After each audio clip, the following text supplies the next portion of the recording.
성경 중에서 시편 1편과 23편은 성도들에게 가장 사랑받는 말씀입니다. 어지간한 분들은 다 외웁니다. 특별히 시편 1편은 복 있는 사람에 대한 말씀입니다. 여러분들은 세상에서 복 있는 사람은 어떤 사람이라고 생각하십니까? 아마 여러분 중에는 여러분 자신이 아닌 그 어떤 다른 사람의 얼굴을 떠올리면서 그 사람은 복 있는 사람일 거야 라고 생각할지 모르겠습니다. 그런가 하면 보통 우리는 지금 내가 처해 있는 환경이 아닌 다른 그 어떤 환경이 내게 주어지면 나도 복이 있을 것이라고 생각합니다. 그러나 분명한 것은 복의 조건은 그 어떤 환경에 있는 것이 아니라 언제나 나 자신에게 있다는 것입니다. 그러므로 환경을 초월해서 내가 복 있는 사람 되는 것, 그것이 중요합니다. 그러므로 우리가 먼저 복 있는 사람이 되어야 할 줄로 믿습니다. 왜냐하면 그렇지 않으면 복 없는 사람이 되는 것입니다. 가룟 유다는 하나님 앞에 많은 복을 받을 수 있는 자리에 있으면서도 복을 전혀 받지를 못했습니다. 예수님께서 특별히 제자로 삼아 주셨지만 그 기회를 놓쳐버리고 사단의 유혹을 따라 주님을 배반하는 길로 갔습니다. 가룟 유다는 육에 대해서는 잘 알았습니다. 그런데 영에 대해서는 둔하고 잘 몰랐습니다.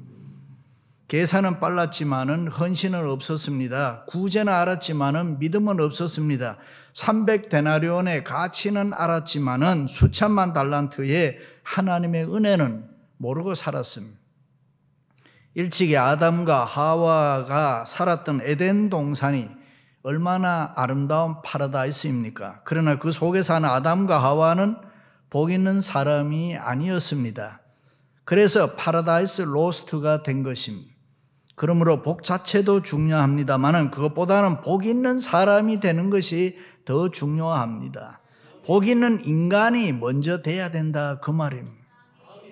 그리고 복을 이미 받았는데 그 복을 복으로 깨닫지 못하는 사람도 있습니다. 분명히 복을 받았는데 그 복을 느끼지를 못합니다. 그래서 사람들은 가끔 보면 그래도 옛날이 좋았지라고 옛날 이야기하는 사람들이 있습니다. 그때 그 당시는 잘 몰랐는데 돌이켜보니 그때가 좋았다는 거지요. 가난할 때는 돈돈하다가 부자가 돼서 먹고 살만하니까 그래도 가난할 때 그때가 좋았어. 총각 때는 결혼해달라고 죽자 살자 쫓아다녔는데 결혼하고 나니 총각 때가 좋았어 그럽니다. 나이 드신 분들 중에도 가끔 보면은 나는 젊은 시절이 좋았어 라고 그럽니다. Anyway, 예수 믿는 우리들이 그렇게 살면 되겠습니까? 얼마나 어리석고 답답한 사람입니까? 우리의 인생은 지금이 가장 좋은 때입니다. 지금이 가장 복된 시간입니다. 믿으시면 아멘. LA는 사계절이 뚜렷하지를 못합니다. 그래서 여름은 여름대로가 좋다. 가을은 가을대로가 좋다. 겨울은 겨울이라서 좋다. 그리고 봄은 봄대로가 좋습니다. 그렇게 사는 사람, 이렇게 말하는 사람은 복 있는 사람입니다. 그런데 어떤 사람은 꼭 여름은 더워서 싫고 겨울은 추워서 싫고 뭐 그러면 되겠습니까? 그렇습니다. 복이란 언제나 나 자신에게 달려있는 것입니다. 복이라는 환경이 아닙니다. 그러므로 세상적인 환경에 우리가 너무 기대지 말아야 됩니다. 어떤 때는 오히려 역경과 수많은 고난 가운데 살아도 남다른 깨달음이 있고 남다른 기쁨과 감사가 있습니다. 내가 하는 일이 형통하면 감사하고 건강하면 일해서 좋습니다. 병들면 조용히 기도할 수 있다고 좋아합니다. 그래서 복 있는 사람은 어려운 역경과 고난에 처해도 언제나 항상 감사하면서 살아갑니다. 할렐루야. 요셉은 미움받아 노예로 팔려갔지만 복 있는 사람이었습니다. 억울한 누명 뒤집어 쓰고 오해하고 감옥에 들어가지요. 여러 가지 이해할 수 없는 고난을 당합니다. 환경은 참으로 나빴습니다. 그러나 요셉은 어디를 가든지 항상 복된 사람이었습니다. 하나님이 그를 강대국 애굽의 총리 대신이 되게 했습니다. 할렐루야. 성경에서 말씀하는 복의 개념을 살펴보면은 이 복이라는 건 도대체 뭐냐? 영원한 것입니다.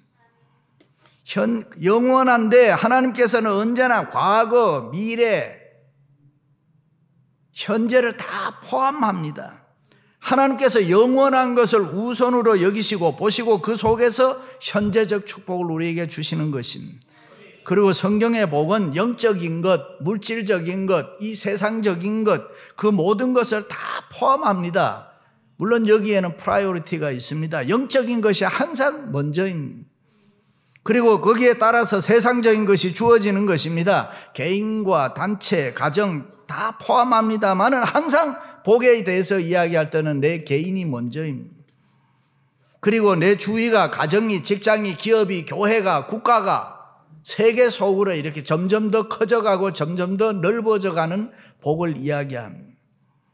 할렐루야. 그런데 성경에 보면 복에 대한 개념 중에서 지금까지 오랫동안 논쟁이 되는 것이 있습니다. 그것이 뭐냐 하면은 과연 복이라는 것이 하나님으로부터 무조건적으로 우리 인간에게 주어지는 것이냐, 아니면은 조건적으로 얻어지는 것이 축복이냐 하는 것입니다. 다시 말해서 뭐니 해도 복은 하나님이 주셔야 된다. 하나님이 복을 주시지 않으면 이 세상에 그 누구도 복을 받을 수 없다. 그렇게 말하는 사람이 있다면 그런가 하면은 아니야. 복은 행위에 대한 보상이다. 조건적이다. 복받을 짓을 해야 된다. 복된 사람이 따로 있는 게 아니고 복된 길을 걸어가면 복을 받는 것이고 저주의 길을 걸어가면 저주를 받는 것이다. 성경은 이 둘을 다 부정하지 않습니다. 그러나 좀 더 성경적으로 살펴보면 복받는 행위보다는 하나님으로부터 일방적으로 복이 우리에게 주어지는 것을 말합니다. 물론 나 자신을 볼 때는 나에게 복받을 만한 근거가 별로 없습니다. 우리의 행위에 따라서 하나님이 복을 주셨다면 여기에 뭐 남아있을 사람이 얼마나 있겠습니까? 복받을 사람이 얼마나 되겠습니까? 그렇습니다. 그 어떤 조건에 관계없이 그저 먼저 하나님께서 우리를 사랑해서 우리에게 복을 주셨습니다. 그리고 우리는 복 있는 사람으로 이 세상을 살아가는 것입니다. 다시 말해 성경은 하나님의 축복을 먼저 얘기했다. 그리고 그 다음에 복받을 사람으로서 해야 될 책임을 우리에게 말씀하고 있습니다. 그러므로 진정한 축복이란 하나님 빼고는 안 되고 하나님 안에서 우리가 찾아야 된다 하는 결론을 얻습니다. 오늘 말씀을 보면 복 있는 사람이 누구입니까? 세 가지를 하지 않는 사람, 그리고 한 가지를 하는 사람을 복 있는 사람이다. 첫째는 복 있는 사람은 세 가지를 할 수 있는 사람입니다. 복 있는 사람은 악인들의 길을 따르지 아니하며 죄인들의 길에 서지 아니하며 오만한 자의 자리에 앉지 아니하고, 복 있는 사람은 세 가지를 하지 않는 사람이다. 먼저는 악인들의 꾀를 따르지 않는다고 했습니다. 여기에 따르지 않는다는 말은 쫓아가지 않는다 그런 말입니다. 옆에 있는 믿음 없는 불신앙의 사람, 이 세상의 사람 하는 짓대로 따라가지 않는다 그 말이에요. 둘째는 죄인들의 길에 서지 않는다 그래요. 죄 짓는 사람 사이에서 서성거리거나 머뭇거리지 않는다는 것입니다. 나쁜 사람들이 수군거리는 모임에 내가 들어가서 끼어 들어가지 않는다. 세상 사람들이 하는 이 사람 얘기 저 사람 얘기 듣지 않는다. 왜요? 자신이 망가지니까. 그러므로 복 있는 사람은 자신이 깨끗하게 살아갑니다. 구별되게 거룩하게 살아갑니다. 믿음으로 살아갑니다. 할렐루야. 셋째는 오만한 자들의 자리에 앉지를 않는다. 이 오만하다는 말이 뭔 말입니까? 죄를 짓고도 해결치 않는 사람, 완악한 마음, 강팍한 마음, 잘못하고도 잘못했는 줄 모르는 사람, 잘못하고 잘못했다고 해야 되는데 하지를 않습니다. 교만한 마음입니다. 마음의 섭섭함을 풀지 아니하고 주여 주여 기도하는 사람 못합니까? 오만입니다. 그렇습니다. 복 있는 사람은 자신이 해야 될 일과 하지 말아야 될 일을 구별하는 사람, 순종하며 따라야 할 것과 절대로 따라가서는 안 되는 것을 분별할 줄 아는 사람, 복 있는 사람은 자기가 있어야 될 곳과 있으면 안 될 곳을 아는 사람, 자기가 앉아야 할 자리와 앉지 말아야 될 자리를 판단할 줄 아는 사람, 아무리 많은 사람들이 부러워하고 탐내는 자리라고 하더라도 이 자리는 내 자리가 아니야 라고 거부할 줄 아는 사람을 복 있는 사람이다. 믿으시면 아멘. 그런데 중요한 것은 우리들이 사는 이 세상은 복 있는 사람이나 복 없는 사람이나 함께 산다는 사실입니다. 우리의 주변에는 악인들도 있고 죄인들도 있고 오만한 사람도 있습니다. 그런 세상에 우리가 함께 살아간다는 것입니다. 그래서 우리의 영은 하나님을 좋아하고 하나님을 사랑하지만 우리의 육은 이 세상을 사랑하고 이 세상을 좋아하게 돼 있습니다. 그리고 세상에 대한 욕심을 가지게 되고 세상이 살아가는 삶을 자꾸 흉내내려고 한다. 어떤 분은 교회 생활을 오래 했는데도 달라지거나 변하지 않는 사람들이 있습니다. 왜 그렇습니까? 마음속에 주님이 계시지 아니하고 이 세상의 것이 나쁜 것, 불필요한 것, 더러운 감정의 마음이 우리에게 있기 때문입니다. 그러나 우리가 하나님을 믿고 신앙생활을 한다는 것은 날마다 우리의 죄를 씻고 태우는 회개하는 일을 계속하는 것을 우리가 신앙생활을 한다 그럽니다. 어제까지의 삶을 살아봤는데 돌이켜보니까 후회스럽고 문제를 그런 후회스러움을 다 털어내고 다시 날마다 씻고 새로워지는 사람, 그런 사람은 우리가 신앙생활을 하는 사람이다 그럽니다. 그러므로 가정생활도 교회생활도 매일 잘 씻고 잘 털어내야 되는 것입니다. 이 세상은 천국이 아닙니다. 잘못된 것은 성령의 물과 불로 다 태워버리고 다 씻어버리고 이런 일을 잘하는 사람, 복 있는 사람. 악한 것은 모양이라도 버립니다. 하지 않습니다. 이 사람 저 사람 원망하지도 않습니다. 쓸데없이 다른 사람과 다투지도 않습니다.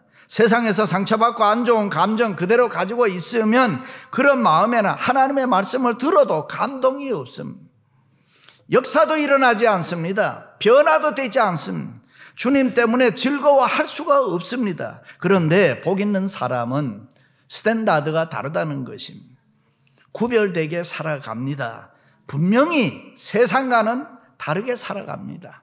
악인과는 동행하지 않습니다. 믿습니까?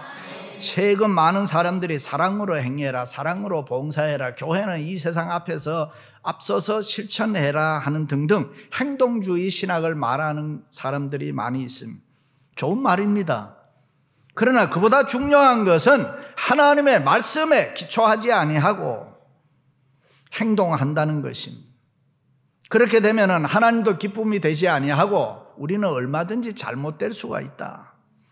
현대인의 비극은 하나님의 말씀도 듣지 않고 자기 멋대로 살다가 지위 고하를 막론하고 무너진다는 것입니다. 어느 날 갑자기 가면은 어리석은 모습으로 무너진다, 파괴된다. 우리가 하나님의 말씀을 가지지 못하면은 이 세상을 살아갈 때에 어처구니 없는 일들을 가끔 하게 된다. 구소련의 망명 작가 솔지니친이 미국을 비롯한 서방 세계가 쇠퇴하는 세 가지 이유를 얘기했습니다. 첫째가 서구 사회가 처음에는 신본주의 사회였으나 지금은 인본주의 사회로 바뀌었다. 두 번째는 처음에는 하나님을 경외하는 믿음의 사회였지만은 지금은 물질 만능주의, 즉 유물론적 가치관을 가지게 되었다. 세 번째는 과거에는 하나님의 말씀이 도덕과 법률을 지배했는데 지금은 이 세상에 법률 지상주의가 되어 가기 때문이다. 다시 말해 하나님의 말씀을 듣지 아니하고 인간 멋대로 사는 것이 서구 사회 몰락의 기초다 그랬습니다. 두 번째는 복 있는 사람은 한 가지를 예스하는 사람입니다. 오직 여호와의 율법을 즐거워하여 그의 율법을 주야로 묵상하는도다. 복 있는 사람은 한 가지를 하는 사람이에요. 다시 말해 복 있는 사람은 오직 여호와의 율법, 하나님의 말씀을 인하여 즐거워하는 사람이다. 하나님의 말씀을 읽는 것, 하나님의 말씀을 듣는 것, 설교를 경청하는 것, 배우는 것, 묵상하는 것, 그 말씀 따라 행하는 것, 그것을 즐거워한다. 그래야 복 있는 사람이 된다는 것입니다. 할렐루야. 그럼 언제 즐거워합니까? 언제 묵상합니까? 오늘 말씀해 보니 주야로 즐거워하고 묵상해야 된다. 여기서 말하는 주야는 문자적으로 해석하면 밤낮으로 해석할 수 있습니다. 그러나 영적으로 해석하면 주야는 성공할 때, 실패했을 때, 건강할 때, 병들었을 때, 무엇이 잘 될 때, 안 될 때 여호와의 말씀을 묵상한다, 그런 말입니다. 다시 말해 우리가 세상과 환경을 초월해서 항상 하나님의 율법과 말씀으로 컨트롤을 받으면서 세상을 살아갈 때 기뻐하고 즐거워하며 묵상하는 사람입니다. 그리고 묵상하다는 말은 소극적으로 quiet time, 큐티처럼 속으로 음미한다, 읊조리다라는 뜻도 있지만 그것보다는 하나님의 말씀을 빼앗기지 않으려고 적극적으로 움켜쥐고 방어한다는 뜻이 있습니다. 마치 여러분 TV 동물의 왕국을 보면은 사자나 호랑이가 뛰어가든 얼룩말이나 이런 걸 사냥을 해서 성공하면은 자기 먹이를 움켜쥐고 으르렁거리면서 소리를 지르면서 주위를 위협을 가할 때가 있습니다. 왜냐하면 주위에 다른 짐승들이 많이 쳐다보고 있기 때문에. 그들은 사자나 호랑이가 방심하기만을 기다립니다. 배가 불러 잠시 한눈 팔거나 먹이를 두고 잠깐 자리를 비우게 되면 주위에 있는 이 하이에나나 독수리가 쏜살같이 달려들어 그 먹이를 낚아챕니다. 그러므로 사자나 호랑이는 사냥한 이 고기를 빼앗기지 않으려고, 먹이를 빼앗기지 않으려고 항상 으르렁거려야 됩니다. 그러면 그 어떤 동물도 눈치를 설설 보면서 주위를 맴돌지만은 덤벼들지를 않습니다. 사자나 호랑이가 자기 먹이를 붙잡고 빼앗기지 않으려고 으르렁거리는 것을 오늘 성경에서 묵상하다로 번역이 되어 있습니다. 그러므로 여호와의 말씀을 묵상한다는 것은 우리가 그냥 얌전하게 깊이 생각하면서 큐티 정도가 아니라 묵상의 더 깊은 뜻은 하나님께서 나에게 주신 이 은혜로운 말씀을 빼앗기지 않으려고 그 말씀을 움켜잡고 가슴에 품고 이 말씀을 절대 빼앗기지 않을 거야. 내 생명의 말씀처럼 귀하게 여기면서 으르렁거리는 모습이 우리에게 있어야 된다. 지금도 우리가 이렇게 말씀을 듣습니다. 그러나 이 말씀을 우리가 강하게 붙잡지 않으면 주위에 하이에나나 독수리 같은 사탄들이 우리가 받은 말씀을 송두리째 뺏어가는, 졸게 만들어요. 딴 생각하게 만들어요. 어떻게 하더라도 말씀을 빼앗아 가려고 한다. 어떤 목사님은 어미새가 먹이를 줄 때 새끼들에게 가면 짝짝짝짝짝짝 그러면서 먹이를 막 받아 먹는데 그 중에 한 놈 쬐 끊은 놈이 있어요. 그럼 떨어뜨리는 놈이야. 이놈아 이게 있더니. 그래서 말씀을 받을 때도 아멘 아멘 아멘 이래 받아 먹어야지 아멘 이러면 뚝 떨어져요. 그렇게 표현을 했더라고요. 그렇습니다. 하나님의 말씀은 언제나 사슴이 시냇물 찾기에 갈급함같이 묵상해야 되는데 그것이 주야로 표현이 되어 있습니다. 우리가 정신 차리고 장소에 관계없이 해야 됩니다. 주야로 내가 어떤 형편에 있든지 내게 주어진 그 은혜의 말씀을 내가 지키기 위해서 우리는 애써야 됩니다. 몸부림쳐야 됩니다. 인생 일평생을 앞에 두고 하나님 말씀 빼앗기지 않으려고 간직해야 되는 것입니다. 우리 주위에 사탄들이 많이 존재하기 때문에 그렇습니다. 그 더러운 영과 잡귀신들이 지금도 우리 주위에는 우글거리고 있다. 더러운 영들, 사탄, 잡귀신들은 우리 안에 주어진 말씀을 이 빼앗아 가기 위해서 하이에나처럼 호시탐탐 계속 우리를 노리고 있기 때문에, 그러므로 우리는 한눈 팔지 말아야 돼. 방심하지 말아야 됩니다. 특별히 잘 때고 형통할 때 하나님 말씀 놓치지 마시기를 바랍니다. 우리의 신앙이 어느 정도 성숙하게 되면은 고난을 당했을 때에 겁내지 않습니다. 오히려 더 많이 기도합니다. 그런데 내 뜻대로 잘 되고 돈 잘 벌고 살기 편해지고 성공하면은 마음을 놔버리고 방심하기가 쉽습니다.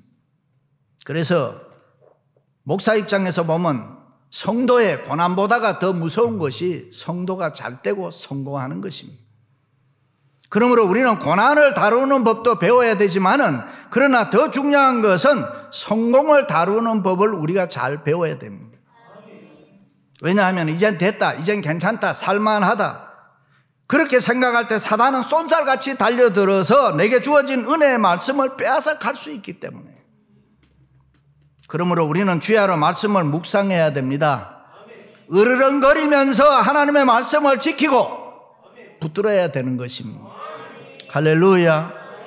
이민 목회를 하다 보면은 사람들이 이 말이라는 데서 참 약할 때가 있습니다. 말 때문에 시험 드는 경우가 가끔 있어요. 성령 충만하고 은혜 생활을 하다가도 어느 말 한마디가 감정이 조절이 안 되고 분노가 표출해서 시험에 드는 경우가 있습니다. 어떤 사람은 자기가 싫어하는 사람의 얼굴을 보는 순간에 아이고 저 인간 기분 나빠서 그냥 어쩔 줄을 몰라요. 그렇습니다. 우리에게 주어진 은혜의 생활을 빼앗아 가려는 사단의 장난은 사람마다 다 다릅니다. 그러므로 하나님의 말씀을 지키기 위해서 우리는 몸부림치면서 사자나 호랑이처럼 으르렁거리면서 말씀을 묵상해야 됩니다. 말씀을 빼앗기지 않으려고 강하게 붙들어야 되는 것입니다. 할렐루야. 여호와의 말씀과 규례와 법도를 즐거워하여 주여로 그 말씀을 붙잡고 빼앗기지 않으려고 여러분 몸부림치시기를 바랍니다. 그런 사람을 복 있는 사람이다. 할렐루야. 마지막으로는 복 있는 사람에게는 블레싱이 주어집니다. 그는 시냇가에 심은 나무가 철을 따라 열매를 맺으며 그 잎사귀가 마르지 아니함 같으니 그가 하는 모든 일이 다 형통하리로다. 복 있는 사람에게는 시절을 쫓아서 열매를 맺는 축복이 있습니다. 요즘 캘리포니아가 가뭄 물 때문에 난리인데 그 어떤 가뭄이 있어도 잎사귀가 마르지 않습니다. 그가 하는 모든 일들이 다 형통합니다. 왜 그렇습니까? 여호와의 말씀을 즐거워하여 그 말씀을 주야로 묵상하는 자에게 주어지는 축복이 있기 때문에. 주야로 여호와의 말씀을 즐거워하고 묵상한다는 말은 여호와를 의지하고 여호와를 신뢰한다는 말이고 하나님을 의지한다는 말이고 야훼 하나님을 내가 붙잡는다는 말이고 내가 야훼 하나님에게 매달린다는 말이고 어떤 상황에서도 하나님께 매달리는 사람, 그 사람에게 주어지는 하나님의 축복은 시절을 쫓아서 과실을 맺게 하는 것입니다. 가뭄에도 잎사귀가 마르지 않고 풍성한 삶, 형통한 삶을 사는 것입니다. 세상을 살 때 모든 순간에 여호와를 신뢰하고 의지하는 사람입니다. 그런 사람을 하나님이 좋아합니다. 그런 사람을 하나님이 사랑합니다. 할렐루야. 그렇습니다. 지금도 우리는 원수의 목전에서 살아가고 있습니다. 때로는 사망의 음침한 골짜기를 걸어갑니다. 때로는 해를 받을 수 있습니다. 그러나 우리는 두려워하지 않습니다. 왜 그렇습니까? 우리가 믿는 하나님께서 우리의 목자가 되셔서 지팡이와 막대기로 우리를 안위하시기 때문에 우리가 어려운 상황에 처했을 때에 주님이 우리를 붙잡아 주시니까 지금도 원수의 목전에서 내 인생에 내 산이 넘치도록 하나님이 만드실 것이기 때문에 할렐루야. 그렇습니다. 이 세상의 모든 것을 가지고 있다고 해도 만군의 여호와 하나님이 내 곁에 계시지 않으면 우리는 두려워할 수밖에 없고 염려할 수밖에 없습니다. 그러므로 하나님이 계셔야 돼요. 하나님의 말씀이 나와 함께 해야 돼요. 할렐루야. 그래서 이스라엘 백성들은 하나님의 말씀이 너무 소중해서 앉았을 때든지 누웠을 때든지 길 갈 때든지 이 말씀을 기억하고 너는 너희 자녀들에게 가르치라. 하나님의 말씀이 너무 소중해서 손목에 메었습니다. 이마에다가 미간에 썼습니다. 문설주에도 썼습니다. 그래서 그들은 가까이 하여 말씀을 듣는 것이 우매한 자들이 제물을 드리는 것보다 낫다. 할렐루야. 말씀 가까이 하는 것이 거기에 은혜와 축복이 있다. 믿으시면 아멘. 사랑하는 성도 여러분, 복 있는 사람이 되면 그는 시냇가에 심은 나무가 철을 따라 열매를 맺으며 그 잎사귀가 마르지 아니함 같으니 그가 하는 모든 일이 다 형통하리로다.